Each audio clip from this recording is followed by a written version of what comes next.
이번 시간에는 이제 조선의 경제와 사회 보는데, 여기서 미리 말씀드릴 거는 저는 이제 뭐 한능검 이런 거를 대비해서 막 자세하게 하진 않기 때문에 대충 그 당시 조선의 사회 모습과 그리고 경제 특히 후기만 볼 거거든요. 그래가지고 그닥 도움이 안 될 수도 있어서 요거만 보시면 안 된다는 거 먼저 말씀을 드리고요. 시작하도록 하겠습니다. 일단 조선의 지방제도부터 볼 거예요.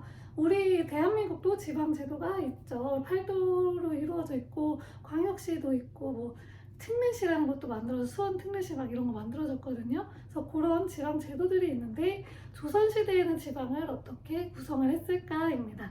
일단 팔도였고요. 군현제였습니다.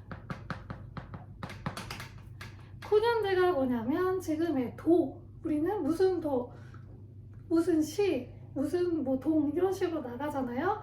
이 당시에는 무슨 도, 무슨 군, 무슨 현 이렇게 체계가 나갔던 거예요. 그래서 이 군현제가 시행이 되었고요. 그리고 모든 지역에 수령이 파견이 되었습니다. 우리 고려시대 때 하면서 모든 지역에 수령이 파견되지 않았다. 수령이 파견되었던 지역은 주현, 파견되지 않았던 지역은 속현이라고 해서 이 속현은 주현의 그 간접 지배를 받았다라고 이야기를 했었죠. 근데 조선시대에는 모든 지역에 수령이 파견이 됐고요. 이 수령을 관찰하기 위해서 관찰사를 파견을 합니다. 관찰사는 수령을 감시하는 역할이었고요. 그리고 지방에 향리가 있었어요. 지방의 행정을 담당했는데 이 고려시대 때 향리랑 또 지위가 조금 다른 게 향리가 너무 이제 권력이 좀 높아지고 이러니까 그거를 좀 자제하기 위해서 조선에서는 향리에 관한 향리를 권력을 낮추기 위한 법안들도 만들고 해요. 그래서 향리가 조금 지위가 격하가 됐고요. 그리고 지방에 유향소라는 거를 운영을 하는데 이 유향소는 지방 사족들 있죠. 지방 사족들은 지방의 그 지방에 권력 있던 사대부들을 이야기해요. 이 사족들의 자치기구예요. 그걸 이제 유향소라고 하고요. 그래서 이 유향소를 통해서 그 향촌 자치를 했던 거예요. 그리고 이 유향소와 중앙 정부의 연락을 담당했던 경제소도 설치를 합니다. 경제소가 유향소하고 정부 사이의 연락을 담당을 해줬습니다. 대충 지방은 이런 식으로 구성이 되어 있던 거고요. 신분제도를 보면은 조선은 신분제 사회였어요. 법적으로 아예 신분이 나눠져 있었는데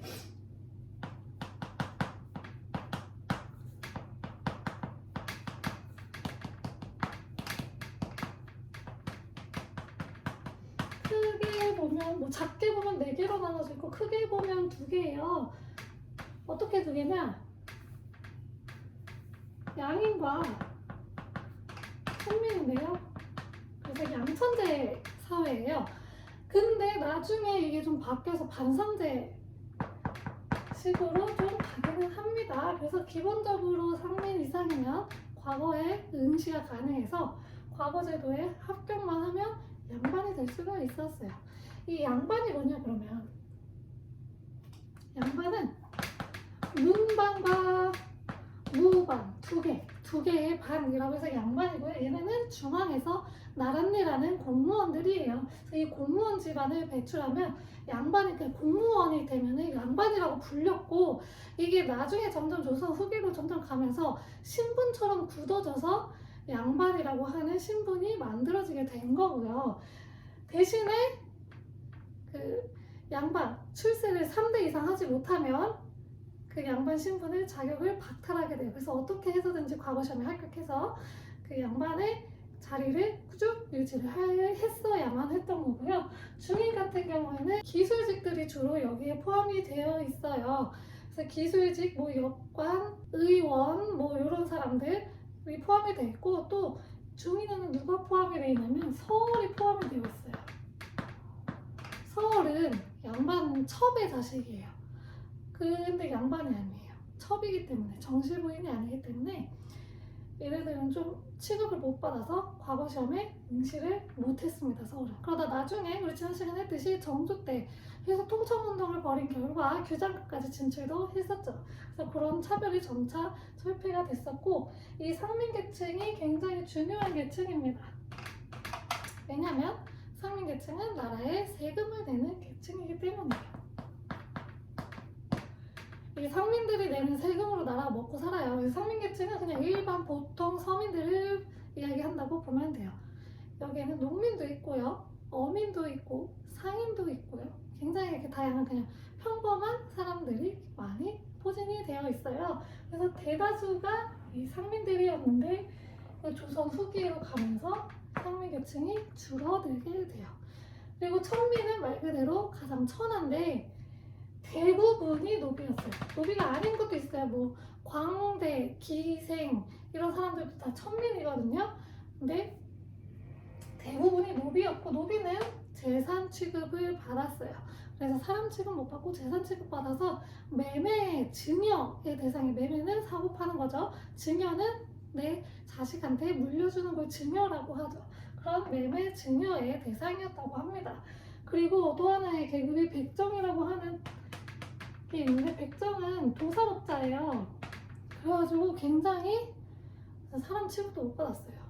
오히려 노비보다도 더 사람 취급을 못 받았던 계층이 백정이라고 하는 계층이고, 나중에 일제강점기 때 평등, 형평운동을 벌인 결과 인식 개선이 굉장히 많이 됐다고 합니다. 자, 조선 후기 사회에 들어서면요, 어떤 일들이 벌어지냐면, 일단 여기 먼저 해야겠다. 경제를 먼저 볼게요.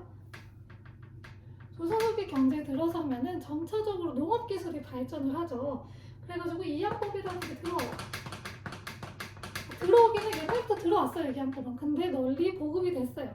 이거 조선 초에서는 좀 막았는 게 모내기거든요, 이게. 근데 이게 물이 좀 찰랑찰랑 차 있어야 돼요.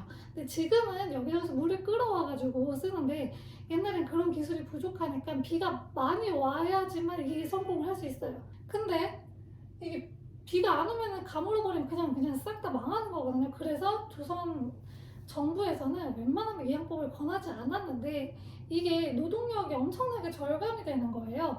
그래서 모내기 뭐냐면 딴 데다가 모를 심어놓고 얘가 어느 정도 자라면 논에다가 옮겨 심는 거거든요. 근데 이게 물이 찰랑찰랑하게 있어야 돼요.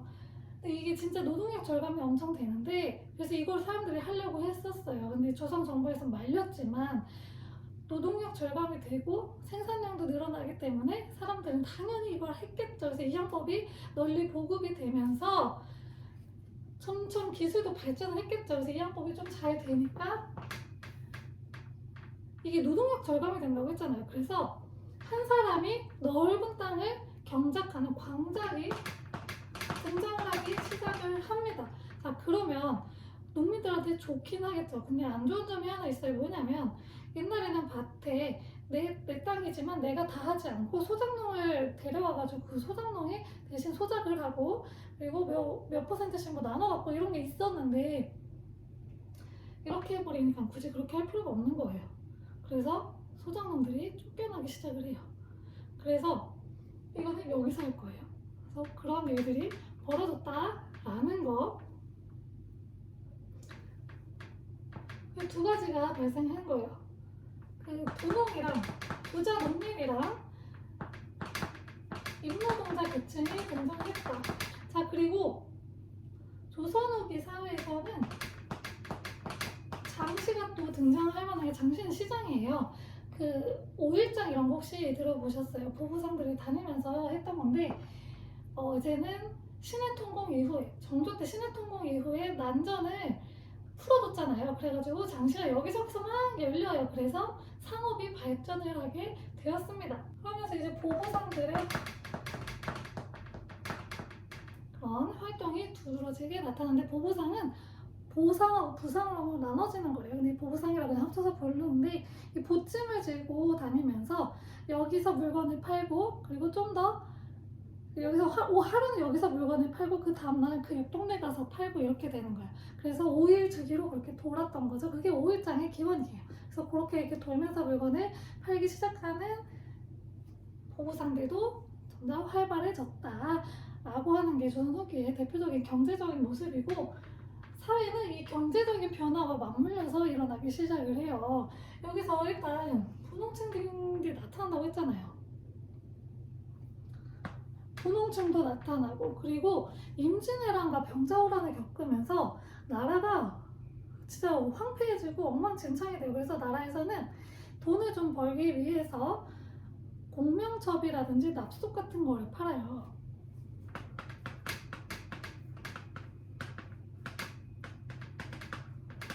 공명첩은 이름이 비어있는 첩이고요. 납속은 내가 일정 금액을 얼마를 이렇게 이제 내면은 관직을 받을 수 있는 거예요. 공명첩도 마찬가지로 내가 이 종이를 사면은 여기다 내 이름만 올리면 내가 관직을 받는 거예요. 이런 거를 합법적으로 나라에서 팔면서 이제 나라의 재정을 좀 채웠어요. 그러다 보니까 점점 양반층이 증가를 하게 된 거죠. 그리고 여기서 돈 많이 번 분홍들 있죠. 얘네가 족보도 사요. 그동안 이 양반들한테 무시당했던 그런 서름들 있잖아요. 그래서 족보를 사가지고 양반층으로 편입이 됩니다. 그리고 나서 또 반대로 천민도 또 증가해요. 왜냐면 몰락한 사람들 있잖아요. 양반들 중에서도 몰락한 양반들이 등장을 해요. 그 잔반이라고 하거든요. 그 사회가 정말 엄청 격동기였던 거예요. 그래서 막 신분이 막 휙휙 바뀌는 이런 세상이 된 거죠. 자, 근데 세금 내는 계층 누구라고 했어요? 얘네라 그랬죠. 얘네가 점점 줄어드는 거예요. 일로 가기도 하고 여기로 가기도 하고 하면서 점점 줄어들어서 그거를 좀 해결하기 위해서 지난 시간에 영조 때 균역법도 시행하고 노비종목법도 시행을 했던 거예요. 이러한 모습이 조선 후기 사회의 모습이었습니다. 그리고 지방에서도 뭔가 변화가 일어나기 시작합니다. 향전이라는 게 벌어지는데, 향전은 그 지방의 지방 고향의 전쟁이란 소리예요. 어떤 전쟁이냐? 구향과 신향 간에 진짜 막 치고받고 싸웠다는 게 아니고 약간 보이지 않는 그런 싸움이 일어났다는 건데, 구향은 기존에 계속 양반이었던 사람들, 신향은 돈 주고 양반층 산 사람들, 새롭게 등장한 양반들이에요. 얘네들끼리 기싸움을 하기 시작을 하는 거죠. 그래가지고 구향들은 우리 너네랑 달라, 우리는 정통이 있어 라고 하기 위해서 서원이라든지 사우 이런 거를 남발을 하기 시작해서, 이거 서원을 공부하는, 우리 그 공부하는 선생님 모셔놓는 곳이 서원이고, 사우는 우리 조상님 모시는 곳, 우리는 이렇게 정통 있는 집안이야 라는 것을 보여주기 위해서 구양들이 서원과 사우를 남발했다고 합니다. 이러한 조선의 모습이 있었습니다. 다음 시간에는 우리 조선의 교육제도하고 그리고 성리학에 대해서 간단하게 보도록 하겠습니다. 감사합니다.